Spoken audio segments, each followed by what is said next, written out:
avec Tonino Marinaro. Comment ça va, Ballon? Ça va très bien, toi. Oui. Déception dans le cas des Alouettes, par contre, mais hier soir, la meilleure équipe sur le terrain pendant 60 minutes a gagné. Ça, c'est vrai. Écoute, tu peux pas perdre les revirements 4-0 et espérer de gagner le match, pas dans un final de la Coupe Grey. Ça m'a fait de la peine. Par contre, ça fait moins de peine quand l'autre équipe mérite. C'est vrai. Les Rough Riders ont mérité. Évidemment, les Alouettes ont eu de la misère à arrêter A.J. Ouellet. Ça, c'est une chose. Deux, Davis Alexander, écoute, c'était pas son... Samuel Emilus, là, lequel Exactement. Emilus a été sensationnel. C'était pas le meilleur match de Davis Alexander. Non. Beaucoup de ses lancers étaient en arrière de ses gars, un peu trop loin. Il manquait un peu de précision. Ouais. Écoute, à la fin, ils ont... Avec un peu de chance aussi, là, écoute... En même temps, là, Davis a fait le travail quand c'était le temps. Il a emmené l'équipe à la porte des buts jusqu'à ce que Heisman, Patterson, Michigan Wolverines échappent bêtement le ballon. Je sais qu'il y a beaucoup de statistiques qui démontrent que la faux filade, avec le quart arrière, puis avec un quart arrière qui est ton deuxième ou ton troisième, ça fonctionne, puis la majorité des cas, t'es supposé de rentrer. Méchant boule. Je comprends, mais en tout cas, écoute, je sais que c'est plus facile de parler après, là. Ouais. Mais moi, j'aurais laissé le ballon dans les mains de Davis Alexander. Ben, pas pour une faux filade du corps, en raison de son statut précaire. Ça, je comprends.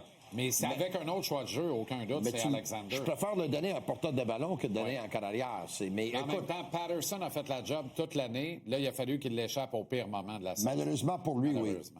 Mais tu sais, moi, il faut qu'on parle de Anto. On en a parlé, mais lui a été un des héros de la Coupe Grey il y a 2 ans. Oui. Et là, il s'est vu dans la zone des buts. Ils font tous cette erreur-là. Il échappe le ballon. Il échappe le ballon. Lui, il rentre, c'est un touché, là. Peut-être qu'on parle d'un autre match, là. On parle d'un autre match. Et lorsque le review décide, le boot décide d'aller en review sur cette séquence où Anto fait un jeu défensif extraordinaire, enlève ces deux affaires-là. Il y a une différence de 14 points dans le match. Les Alouettes, en jouant un mauvais match comparativement à leur adversaire, sont champions de la Coupe Grey quand même. Ils auraient pu gagner ce match-là, ça, il n'y a aucun doute là-dessus. Trevor Harris, l'expérience, loi, là. Écoute, ça, c'est un mauvais lancer. Ça, c'est ça l'erreur de la c'est un mauvais passe, là.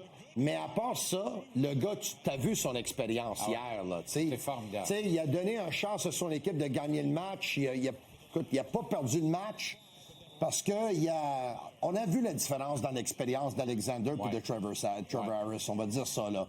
Mais quand même, c'est un bel effort des Alouettes. Ils ont eu une belle saison. Je suis sûr et certain que Davis Alexander va revenir plus fort. Et lui, on l'a vu, là. Il était pas le même. Dans la pochette hier, il pouvait pas sortir de la pochette. Non. Tu le voyais qu'il était magané, il était pas à 100%. Tu le voyais. Exact. Alors, et ce que ça fait, là, tu sais, des fois, il était derrière ses receveurs, des fois, il était overthrown, il était devant ses receveurs. Ouais. Le bras est là, on le sait, mais il était mal ajusté. Il était mal ajusté. C'est l'erreur, l'interception en début de match, là, il est même pas sur sa jambe d'appui. Donc, c'est clair que le ballon va manquer de force. Tu sais, alors que s'il craint, l'allié espacé a battu son couvreur. C'est un touché, ça aussi. Puis ils ont eu un peu de succès hier avec Stevie Scott, évidemment, avec la course. Ils ont eu du succès avec la course, notamment en deuxième demi. Ouais. Mais lui, il pouvait pas courir avec le ballon. Non. OK, on brasse la soupe chez le Canadien. De nouvelles combinaisons, notamment en avantage numérique. Hey, ça va-tu mal? Ils peuvent même pas gagner leur combat. Ah non, mais ça, là, écoute... wow. Non, mais t'as vu, hein? Je suis certain que t'as remarqué le même détail que moi. Quand il lâche les gants samedi, là, quand il fait ça avec son casque, là, j'ai dit, oh boy, ça, c'est pas bon. Je te le dis, là, j'étais avec 2 de mes chums, j'ai donné un coup de coude au premier. On parle d'Arbor Xhekaj, évidemment. J'ai dit, il va se faire geler. Puis quand il s'est retrouvé sur le derrière, mon chum s'est reviré, il dit, pourquoi tu dis ça? Il dit, quand il a fait ça de même, c'était clair dans ma tête qu'il réfléchissait. Garde bien ça. Il réfléchit. C'est pas le Xhekaj qu'on a connu, qui rentre sur la pointe des pieds, qui connecte avec la gauche tout de suite. Puis en même temps, il y a des vidéos qui s'est faites. T'as vu Jonathan ce qu'il a fait, là? Tout de suite, il a bloqué la main gauche de Xhekaj pour pas que ce dernier puisse la gripper ici. Parce qu'ils savent qu'il est fort comme un bœuf physiquement. Il a poigné sa main, puis écoute, l'autre, la main est libre. C'est un dur à créer, Tanner Jonathan, qui a déjà... c'est le deuxième combat contre Arbor Xhekaj, puis il a très bien paru lors du premier combat aussi. Écoute, un combat, n'importe qui peut le perdre, mais le shérif, il a perdu son swag, là.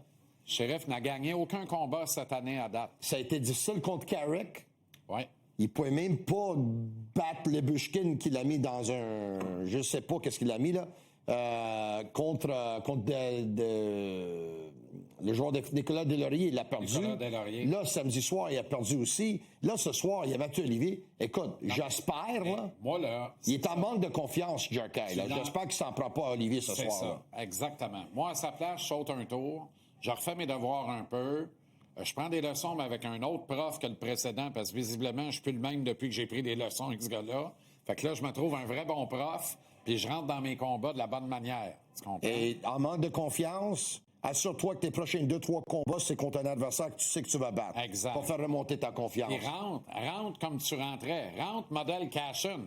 Si tu hésites, ça va pas. Oui, parce qu'il n'a pas hésité dans la pré-saison contre les Sénateurs d'Ottawa. Mais je ne sais pas ce qui se passe dans la saison, mais ça va mal pour lui. Exact. Écoute, ça va mal pour le Canadien. Ça a été, je pense, encore une fois, puis je te dis pas, c'est pas à faute de Montembeault, là, mais on a vu que lui, sa confiance n'est pas revenue non plus. Il a perdu son net sur le premier but. Deuxième, je pense que c'est un mauvais but.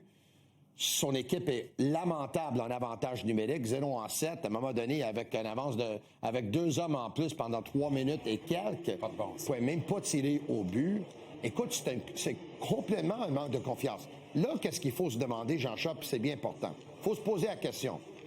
Est-ce que le Canadien est en manque de confiance dans tous les départements dans leur équipe, que ce soit le gars qui jette les gants, que ce soit le défenseur, que ce soit l'avantage numérique, que ce soit le gardien but? Ou est-ce que la nervosité des gardiens but fait en sorte que l'équipe est nerveuse?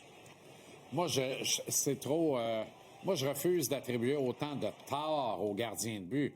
L'équipe doit être plus forte que ça en avant. Ça, il n'y a aucun doute là-dessus. Mais on le dit depuis... En tout cas, moi, je l'ai dit depuis le début, il manque de vétérans expérimentés, il manque de leadership dans cette équipe-là. Je sais que tu n'étais pas d'accord avec moi il y a quelques semaines, mais là, tu les regardes aller, ça prend un leadership fort. Mais c'est l'équipe la plus jeune. C'est sûr qu'ils ont besoin des vétérans. Voilà, là, à un moment donné, un gars comme Ryan O'Reilly saurait quoi dire dans des situations comme celle-là, saurait ramener les affaires à la base. Puis, tu sais, j'ai envie de te dire, et c'est incroyable de dire ça, on parlait d'un candidat au Jack Adams, là. Mais est-ce que ce manque de confiance-là se ressent derrière le banc aussi? Tu sais, je regarde la combinaison. Ramener Zachary Bolduc, c'est la première vague. OK, mais au détriment de Demidov. Pour vrai, là? Je la comprends. Parce que ça ne veut pas dire que ça va durer non plus. Oui, mais quelle est l'utilité de Slav? Alors que si tu mets Bolduc en bumper, je comprends de laisser Slav sur une vague d'avantage numérique si tu le mets peut-être en bumper, Slav. Et là, tu mets Bolduc en bumper. Tu veux, en périphérie, tu veux quand même avoir Slav? Tu veux pas avoir les petites mains de Demidov? Là, ce que je comprends pas, c'est que pour moi, si Slavkovski obstrue pas la vie du gardien but puis lui rend pas la vie difficile, c'est ça mon point, moi. Je comprends pas son utilité en avantage numérique à ce moment-là.